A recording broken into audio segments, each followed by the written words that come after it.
இன்றைய சூழலில் நாம் ஏன் உக்கிர தெய்வங்களை அவசியம் வழிபட வேண்டும்? அவர்கள் நம் வாழ்க்கையில் ஆற்றும் பங்கு என்ன? அவர்களின் அருள் இன்றைய காலகட்டத்தில் எவ்வாறு உதவும் என்பதை இந்த பதிவில் பார்க்கலாம்.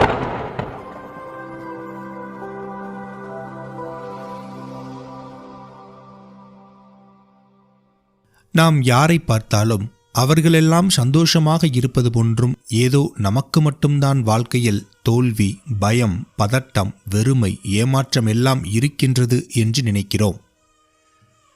ஆனால் உண்மை அதுவல்ல. நாம் பார்க்கும் அந்த ஒவ்வொரு புன்னகைக்கும் பின்னால் மறைந்து கிடப்பதென்னவோ அதே தோல்வி, பதட்டம், பயம், தனிமைதான். நாம் பார்க்கும் ஒவ்வொருவரின் வாழ்க்கையும் வெளியில் ஒளியில் மின்னுவது போல தெரிந்தாலும் உள்ளுக்குள் இருள்தான் ஆட்சி செய்கிறது. பலருக்கு பெரும் கல்வி இருக்கிறது,